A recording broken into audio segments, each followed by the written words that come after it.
In the name of the Father, and of the Son, and of the Holy Spirit. Amen. Dearly beloved, I greet you all in the name of our Lord and Savior Jesus Christ. Once again, the Lord has enabled us to worship Him on this Sunday and glorify His holy name through our singing, through our prayers, through our meditation. Thank you for joining us in this worship time.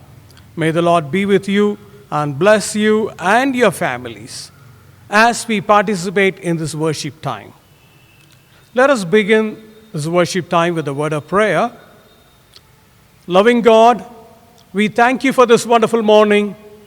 Lord, as we gather here in your presence, we acknowledge your presence here with us, O Lord. Lord, as people worship you from different homes, we humbly ask you to be with them and bless them, O Lord. Help us to worship you in spirit and in truth. Thank you for the nice sleep and rest. Continue to be with us all through this day. May your name be glorified through our speech, through our deeds. We once again surrender ourselves into your loving hands, O Lord. May your name be glorified through this divine service too. In Jesus' name we pray. Amen. Let us glorify the Lord by singing the opening hymn.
Dearly beloved, as we gathered on the first Sunday of the September, let's thank God for all the blessings that He had showered upon us in the past month.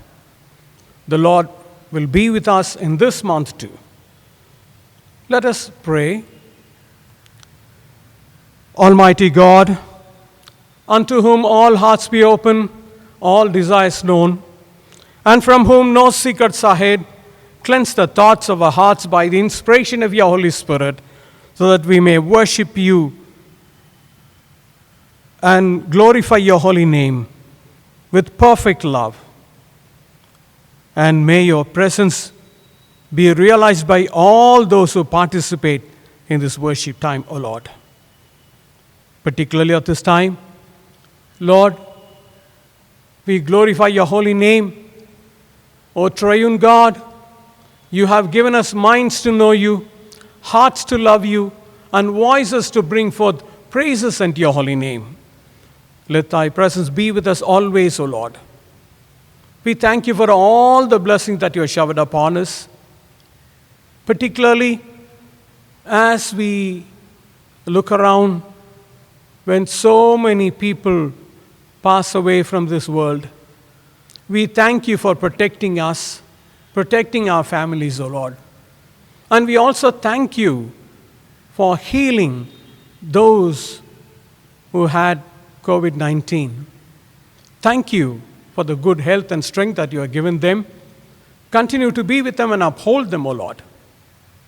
Yes, Master, at this time, as we gather unto your throne of grace, we commit all those who are worshiping along with us, particularly the members of our congregation and also those who are participating in this worship time.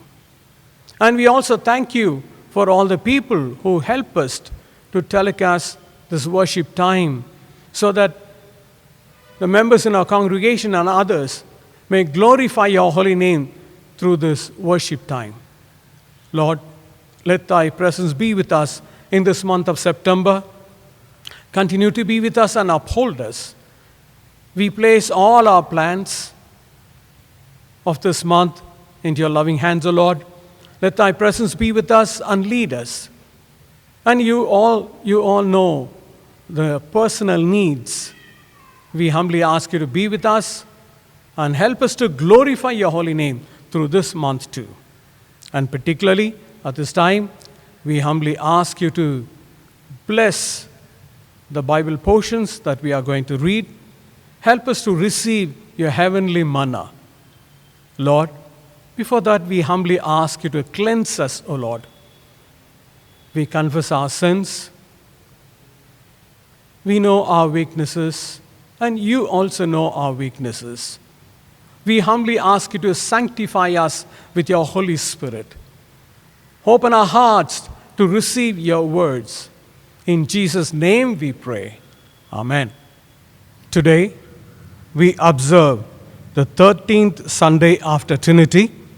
Let us offer the collect for this day. Almighty and merciful God, of whose only gift it cometh that thy faithful people do unto thee true and laudable service, grant, we beseech thee, that we may so faithfully serve thee in this life, that we fail not finally to attain thy heavenly promises through the merits of Jesus Christ our Lord.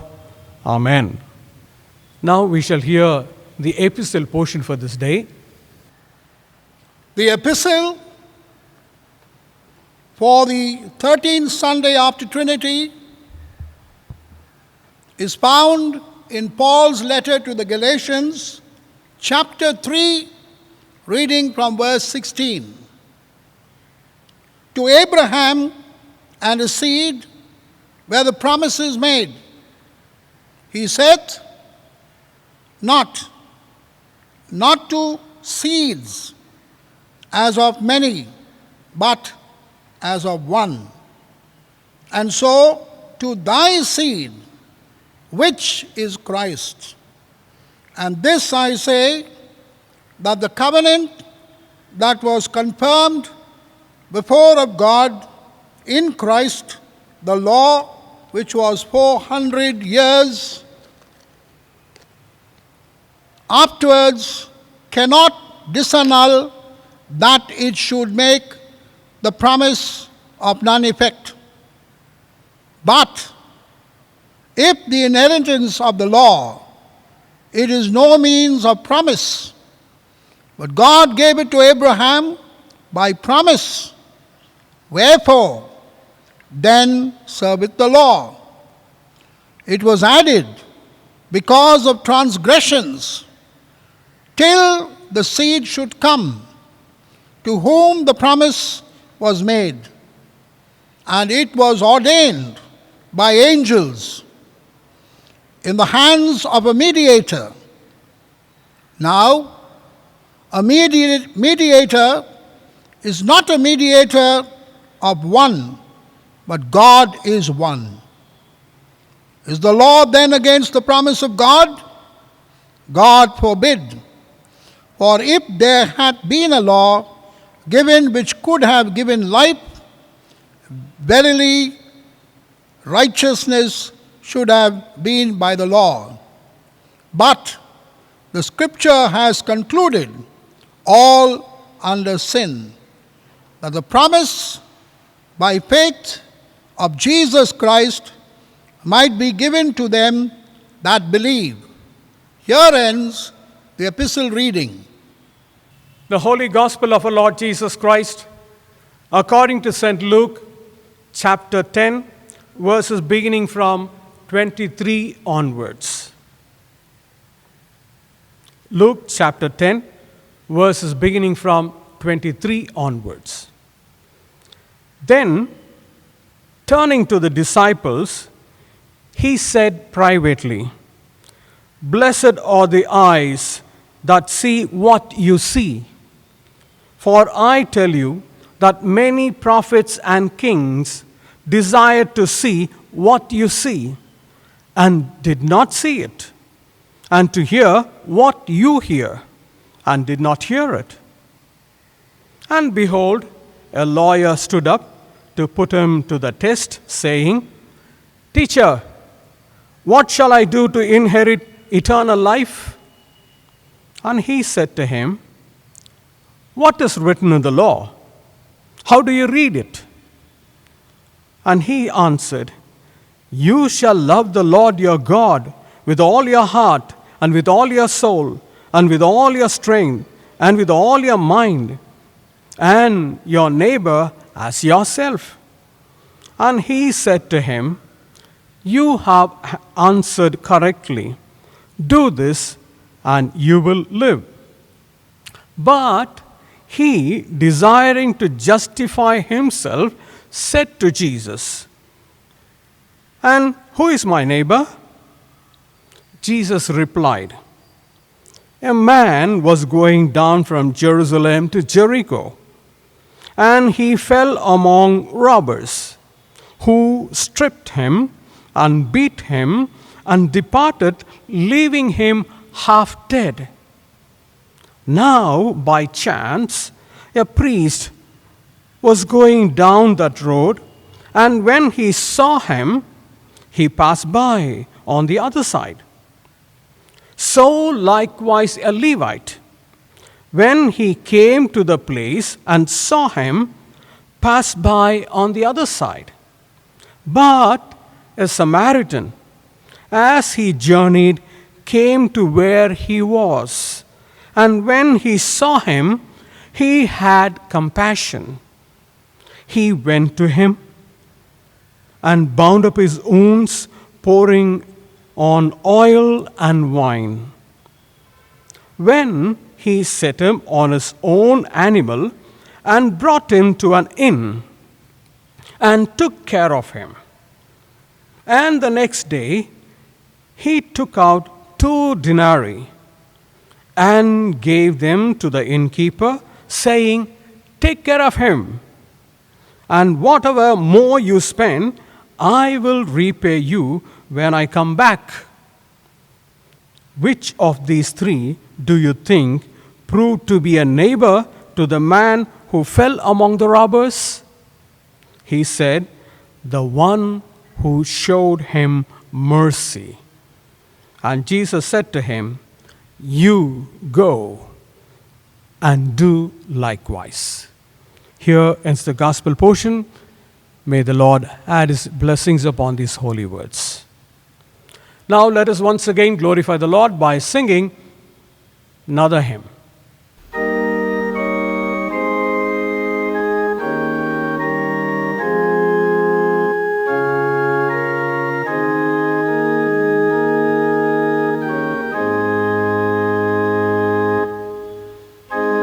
My soul, it is the Lord.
Let us pray.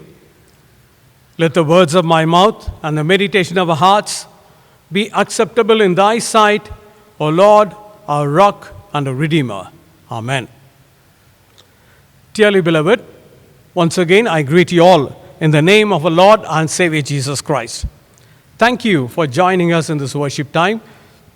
Today I would like to share the word of God through the epistle portion that was read to us today. Galatians chapter 3, verses 16 to 22. Today I would like to share a brief Bible study. Before that, I would like to start with an illustration. Once a person went to a saloon, and there was an apprentice who was making mistakes again and again. He poured coffee on one of the clients, and he tripped on a wire, and he used wrong color to another person. So he was doing all kinds of mistakes. So this person told him, young man, have you heard anyone saying that you are in the wrong job? And he said, yes, my mother says that every day. Then he asked him, now how does your mother know what's happening in this place, in your workplace? And the lady, the owner of the saloon, said, I am his mother. I know all the things that he does. Now, I use this illustration to tell you that law is more or like the mother. In what way? The law points finger at you, tells you, you violated this law, you violated that law, you keep on making mistakes, sinning again and again. But like the mother who didn't help him to overcome all his fear or anxiety and build confidence in him and enabling him and training him to do his work properly, the law doesn't help us to overcome our sin. It doesn't show us the right way.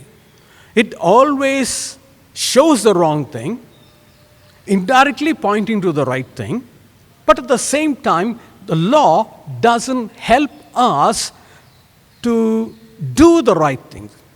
It doesn't give us the power or the strength to do the right things. That's where St. Paul found the difference between law and grace, covenant, promise, and the law and depending on work. That's how he found the difference between the Old Testament and the New Testament. Now, this is the basic thinking behind the epistle portion that we have read today. Let me explain. When he addressed Galatians saying, you foolish Galatians, that implies, even though you use the word foolish, no, he was more like a father to them, spiritual father. He was the one who preached the gospel to them. And God performed many miracles through St. Paul. So, as a loving father, even though he used a harsh word, they knew that he was a loving father.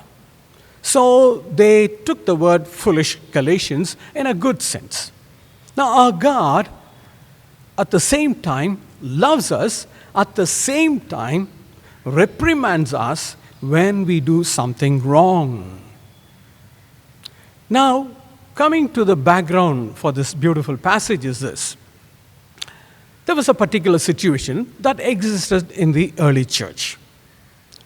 In the beginning, the early church was predominantly Jewish.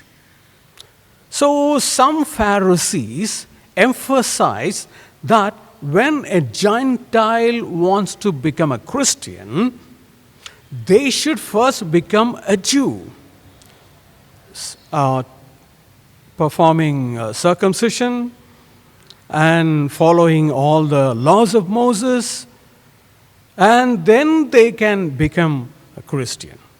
And they were called Judaizers. Now, when some people, some Jewish Christians, insisted on circumcising other Gentiles and asking them to follow all the dietary laws and other things, St. Paul had a conviction that we are saved by grace. We are saved by faith, not by works. So, a Gentile can come to Jesus Christ without having the ritual circumcision performed on them. They can come to Jesus Christ only by faith. They can receive salvation by faith. That was St. Paul's strong conviction. Now, to share something to help you to understand the epistle portion for this day, probably you can imagine the Judaizers saying, see, Abraham obeyed God.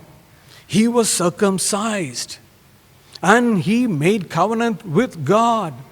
And when God asked him to sacrifice his son, he immediately obeyed.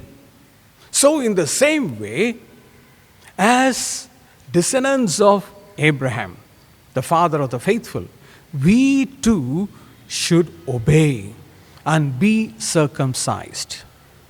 Now, St. Paul says, wait. If you are giving Abraham as an example, I will tell you that you are making a mistake. How? You know, there is a strong connection between Abraham and Christians, and a strong connection between Abraham and Jesus Christ. How? Let me share with you. In Genesis chapter 12, verse 3, God said, in you all nations will be blessed. In other words, God's blessing is not limited to only Jewish people. All the people of this world, all race, all people in different nations. In other words, our God is going to bless everybody through Abraham. So, it was a promise given to Abraham. And that promise is given in Genesis chapter 12. But when was he circumcised? That is later, which is given in Genesis chapter 17. And when he attempted to sacrifice Isaac, that was given in Genesis 22. So what preceded? The promise of God, not circumcision, not obeying God. Then he says there is a strong connection between Abraham and Jesus Christ, because God said in Genesis chapter 12 and in other places, 13 and 17, God said, to your offspring I will give this land, and I will bless you all. Now, St. Paul picks up the word offspring. In another translation, the word seed is used. And he says, when God said to your offspring, that is just seed, the word is in singular. So it refers to a single person. And who was the single person? Jesus Christ. So God gave the promise to Abraham, which is fulfilled in the life of Jesus Christ. So he is the seed, he is the offspring. So there is a connection between God's promise and Jesus Christ. Then he goes on to say, what comes first? He makes the same argument in Romans chapter 4 also. Let me combine both Romans chapter 4 and Galatians chapter 3. And he says, what came first? Covenant or belief or faith or promise? Or on the other hand, as you say, law or circumcision or works according to the law? Then he says, when God called Abraham and gave him promise, that is foretold as we read in Genesis chapter 12, 15. And there, particularly in Genesis chapter 15, verse 8, where we read that Abraham believed and that was counted as righteousness to him. In other words, chapter 15, we know that Abraham believed and he was justified. But when did the law come? The law came 430 years after. So there was a gap. So what justifies a person is faith, not obeying the law. Now some people may ask, then why did God give law? And what's the use of it? In what way we as Christians should relate to law? See, law was good, but at the same time, it's not a permanent one. As we read in Galatians chapter 3, verse 23 onwards, he says, the law was given for a time being. It's an intermediary thing. And he compares it to a nursery school teacher. And Jesus Christ as a college professor. Okay? Now, you have to study under nursery school teacher to know the alphabets. Unless you study under nursery school, you cannot come up to the level to study under a professor. But at the same time, you cannot be studying always under nursery school, never going to the college or studying under a professor. You have to move on. You have to come to college and study under a professor. So in the same way, like a nursery school teacher, the law taught you what is good and bad. You learned that. But the law didn't help us to overcome the sin. And as another illustration that I read was very meaningful to me, let me share it. The law is more like a doctor who diagnosed the sickness, but he didn't know how to cure it. Whereas our Lord and Savior Jesus Christ can cure. He can point out to our mistake. At the same time, he helps us. He teaches us. The Holy Spirit who came through Jesus Christ teaches us, gives us the power to do the rightful thing. Dear brothers and sisters in Christ, the Lord wants you and me to move on to Jesus Christ. In fact, St. Paul also says, the law showed you that you are always a sinful person. So, it made you to go to Jesus Christ, who can not only say what's going wrong in your life, but at the same time, who helps you to overcome your weaknesses, who strengthens you, who tells you what to do, how to do the right thing, at the same time gives you the power to do the right things. Dear brothers and sisters in Christ, today the Lord wants you and me to receive this guidance and power through Jesus Christ. Yes, we see lawlessness all around us, and there is going to be a judgment day. But at the same time, the law simply says, you're wrong in this point and that point. But only Jesus Christ can help us to overcome our sinful nature. because He cleanses us through His precious blood and shows us the right way and gives us the power of the Holy Spirit to overcome sin. He leads us into the path of righteousness. Let's hold on to Him. Let's pray. Loving God, we once again come to You and thank You for the message that we have received on this day. Lord, continue to be with us and lead us.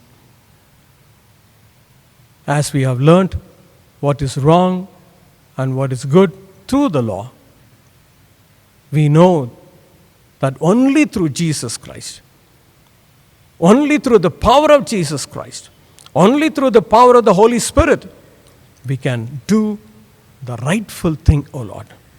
So the world needs You. The world needs the Holy Spirit. We need You and the Holy Spirit, O Lord. Empower us with Your Holy Spirit and help us to do the right thing for Your glory. In Jesus' name we pray. Amen. Dearly beloved, let me make few announcements before we close this worship time. As I had already said, every Saturday at 6:30 p.m., we meet through Skype and have a Bible study on one Saturday, and the next Saturday we have the prayer time. So I encourage you to join us in this Bible study and the prayer time. So it's going to be a regular thing every Saturday at 6:30 p.m. So download the Skype and join us. If you want us to enroll your name in the list, please call the church office and inform them that you would like to join and give your phone number. Then I would like to share one more thing. Those who have already sent your offering and subscription through online, send us the detail. Call the church office and tell them the details. Now let me read the names of those who are celebrating birthdays and wedding anniversaries in this week. September 6th, Anusha Angelin Prasad, Arpit Paul, Ruth Castor. On 6th, Jorlin and Robert Peters are celebrating their wedding anniversaries. On September 7th, Ruth Castor, Thomas Samuel, Valerie Wilson, Sumesh Kumar, Nirmala Jacob, Martha Karunakar, Jacinta Augustine, Anusha Mithran, Dominic Phillips. On September 8th, Farah Christopher, Samson Clare, Isaac Orr, Jeffrey Aaron, Maria De Silva, Sheba Castor, Jude Fernandez, Yolanda Gonzalez. On September 8th, Sargunam and Wilfred Huggins and Sabrina and Morris Taylor are celebrating their wedding anniversaries. On September 9th, Sylvester, Dr. H.D. Adil Shimibel, and on the same day, Deborah and Royston Walker, Esther and John Ashok Kumar, Anita Elizabeth and Vinayagam Kamaraj are celebrating their wedding anniversaries. On September 10th, along with myself, John Isaac, Teresa Roberts, Amanda Jeremiah, Sandra Godwin, Dr. Shanti Satya Kumari are celebrating their birthdays. On September 11th, Alicia Allison, J.S. Pancharatnam. On September 12th, Coral Clear, Chandini Christopher, Jason Mark Chatelier, Brandon Fernandez, Carlton Matthews, John Ashok Kumar, Grace Judson are celebrating their birthdays. On behalf of our congregation, I wish them all God's blessing. Let's pray. Loving God, we once again come to you and thank you for enabling us to worship you along with other congregation members as they worship you in different homes. Lord, at this time we place those who are celebrating their birthdays and wedding anniversaries in this week. We humbly ask you to bless them and uphold them. Enable them to celebrate many more happy birthdays and many more wedding anniversaries. Particularly at this time, we pray for those who have lost their loved ones due to COVID-19. And we also pray for those who are working in public places, the doctors, nurses, the police personnel, and the people working in corporation. Lord, let thy presence be with them and protect them. Lord, we also pray for the children. Lord, help them to take their life seriously and study, and help them to log into online classes and study diligently, O Lord. And particularly as we hear that because the children are locked up in the homes, they become very tensed, irritable, and depressed. Lord, let thy presence be with the children and uphold them. We also pray for the senior citizens, O Lord.